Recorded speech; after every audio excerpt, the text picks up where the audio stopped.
जी महाराज श्री आई मात जय।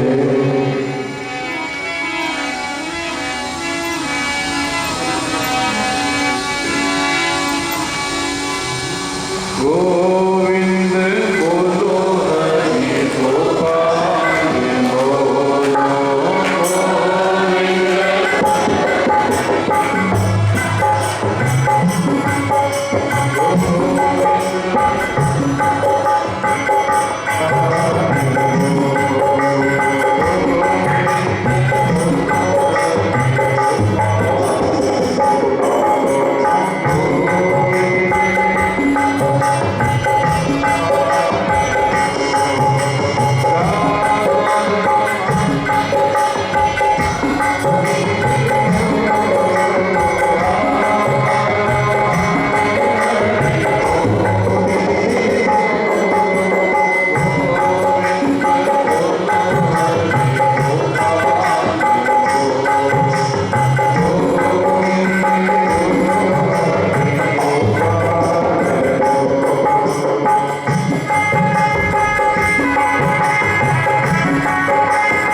अपने अपने माता पिता गुरुदेव जय सनातन धर्म।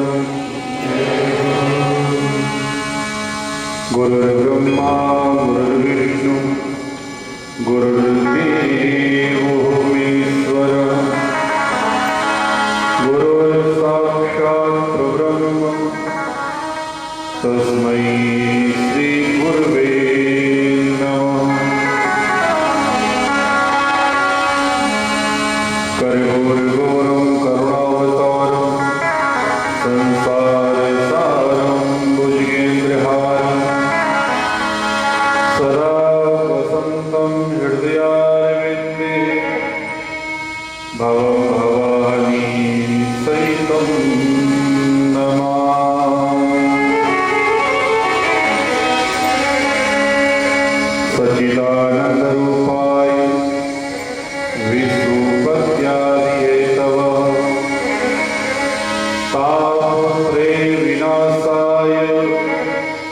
श्रीकृष्णाय वयं नमः। नमो राम परब्रह्म जी सद्गुरु संध्याधार जन दरिया वंदन करे पल पल बारंबार।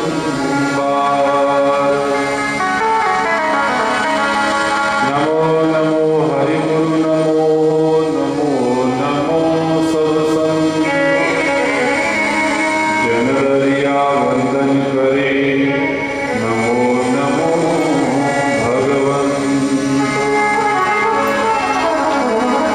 लिवलागी परब्रह्म से रतियन खंडितार रामानंदियानंद में गुरु गोविंदियाधार।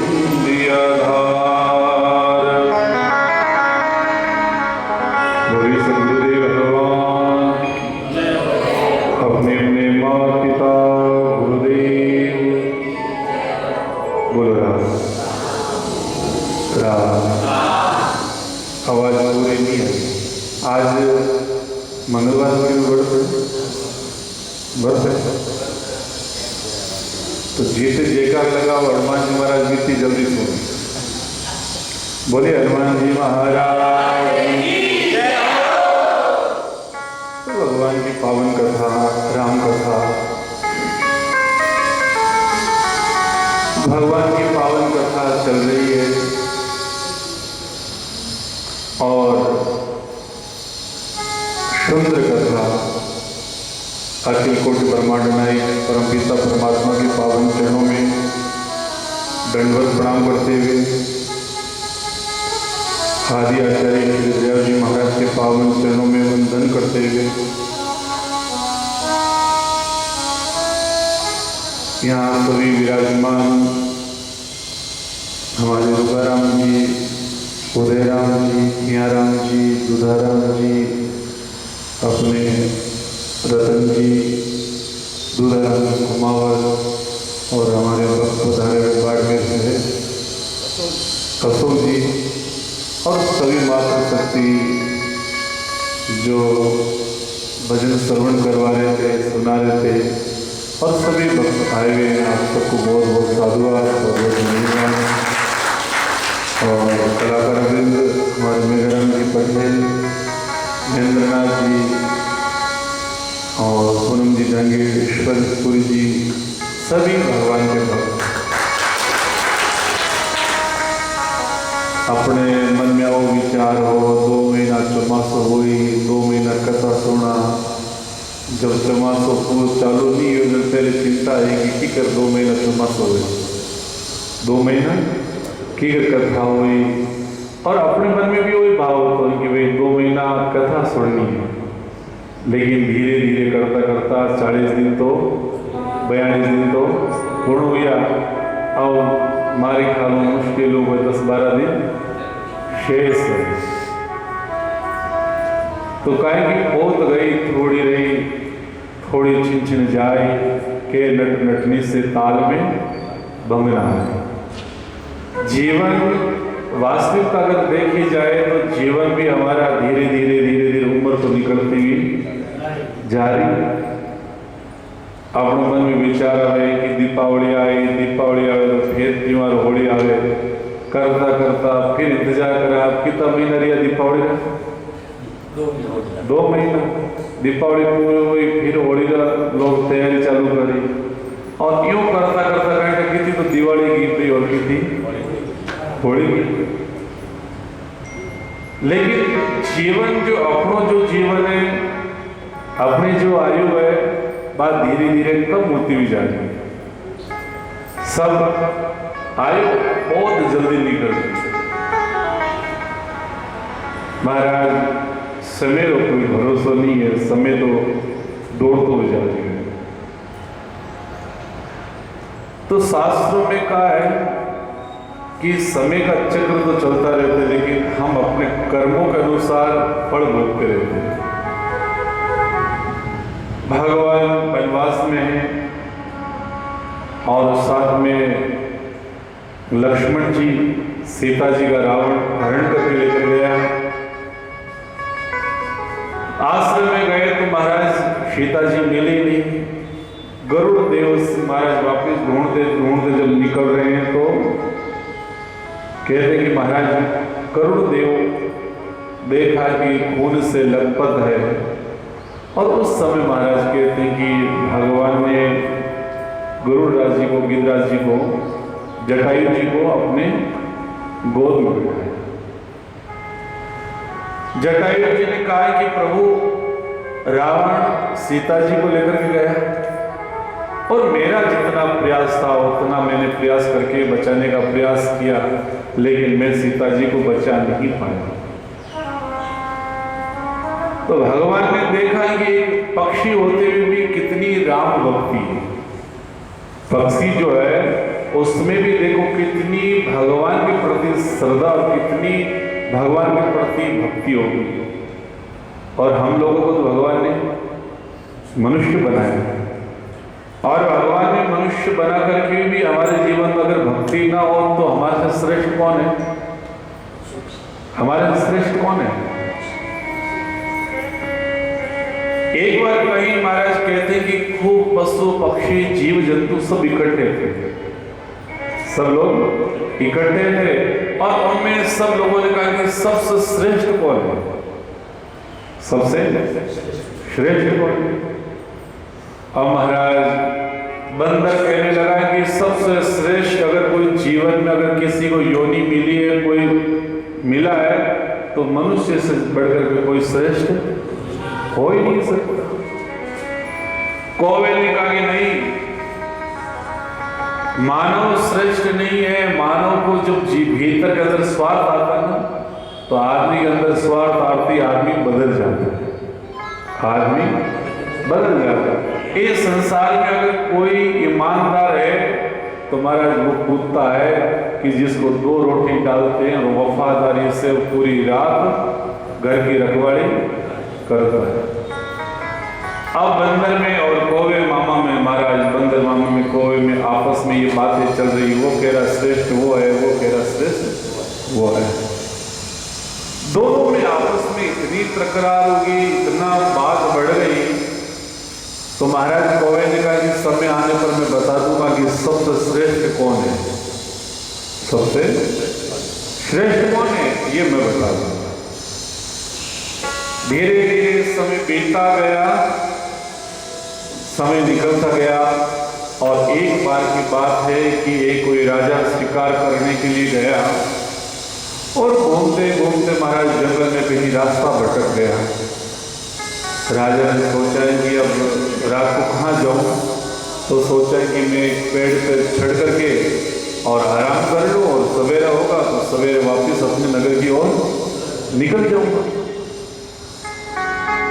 अब वो राजा जिस पेड़ के ऊपर चढ़ा और डाली के ऊपर बैठा तो उसकी नजर ऊपर गई तो ऊपर बंदर मामा बैठे, बंदर मामा बैठे। तो महाराज नजर पड़ते ही और उस समय बंदर ने राजा को देखा और राजा ने बंदर को देखा। तो बंदर मामा ने कहा कि डरने की आवश्यकता नहीं, तुम्हें भी रात गुजारनी और मुझे भी रात गुजारनी है। और उस समय सुबह होते ही तुम अपने वहां जाओगे, मैं अपने इधर जाऊंगा। आपस में दोनों में बातें चल रही। इतने में महाराज बंदर ने कहा कि ठीक है, रात तुम्हें भी गुजारनी है, रात मुझे भी गुजारनी है। तो बंदर ने कहा कि एक काम करो कि आधी रात को पहरा मैं देता हूं और आधी रात को पहरा तुम दे दो, ना तो तुम्हें कोई डर रहेगा और ना ही मुझे कोई डर रहेगा। और महाराज उस समय बंदर ने कहा कि तुम थके हुए हो, एक काम करो, तुम रेस्ट कर लो, सो जाओ और मैं चौकीदारी करता हूं। अब कहते हैं कि बंदर वो चौकीदारी कर रहा है और जो राजा है वो सो रहे हैं। राजा सो रहे हैं और थोड़ी देर हुई, जंगल में घूमता घूमता सिंह आया, शेर आया। शेर ने उस पेड़ के नीचे बैठ करके ऊपर देखा तो बंदर बैठा और एक मनुष्य मानव बैठा है। जो आदमी है इंसान जो है वो तो सो रहा है, लेकिन बंदर मामा जग रहे हैं। तो शेर ने उस बंदर मामा को कहा, बंदर मामा एक काम कर। बोले क्या? बोले कि जो इंसान जो सो रहे हैं उसको धक्का दे देनी चाहिए। जो आदमी सो रहा है ना उसे धक्का दे दो। बोले क्यों? बोले कि बड़े दिनों से भूख लगी है, कुछ मिला नहीं तो भोजन हो जाएगा, और भोजन होगा तो मैं आगे की ओर निकल जाऊंगा। बंदर ने कहा कि नहीं, ये इतना बड़ा पाप मैं नहीं कर सकता, क्योंकि हम दोनों मित्र हो गए। आधी रात को पैरा वो देगा, आधी रात को मैं दूंगा, लेकिन इतना बड़ा पाप मेरे से तो नहीं हो पाएगा, मैं पाप नहीं कर सकता। इतने में महाराज आधी रात हुई तो बंदर मामा सो गए, और अब पैरा कौन दे रहा है?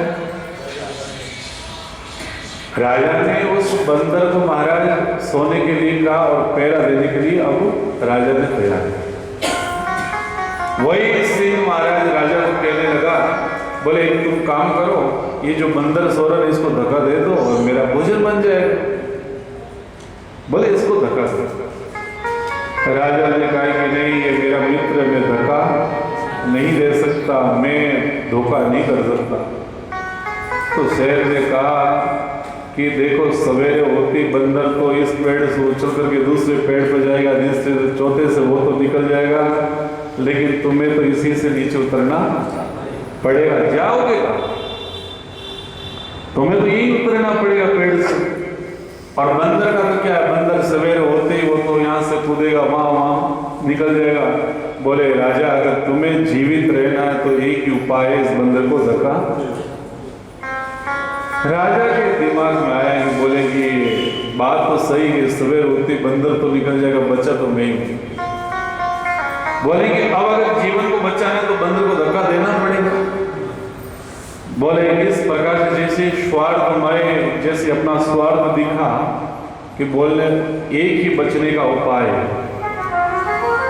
और उस समय महाराज बंदर को वो राजा धक्का देता है, लेकिन कहते हैं कि बंदर में इतनी फुर्ती होती है कि उसने दूसरा डाला पकड़ करके और बच गया। इतने में कौवा आया, और कौवे ने कहा कि तू तो कहता था ना आदमी श्रेष्ठ है, मनुष्य श्रेष्ठ है, लेकिन तुम्हें ये पता नहीं कि महाराज अपने स्वार्थ के कारण इसने तुम्हें भी धक्का दे दिया।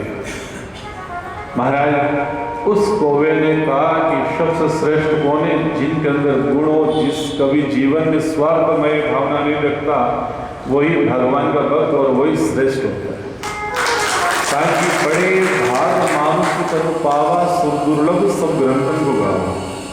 भगवान ने मानव को तो बनाया, लेकिन जिसके जीवन में भक्ति नहीं है, जिसके जीवन में दया नहीं है, जिसके जीवन में करुणा नहीं है, और जिसके जीवन में भक्ति नहीं होता, वो आदमी पशु की तरह होता है। महाराज कभी कभार गुरु कृपा होती है। गुरु कृपा जीवन में ऐसी कृपा होती है जहां पर भगवान का मिलन होता है। गुरु और एक शिष्य का जो नाता है ना, वो सबसे अलग होता है। हम गुरु महिमा नहीं जानते, केवल इतना जानते कि हाँ गुरु बनाने से क्या होता है।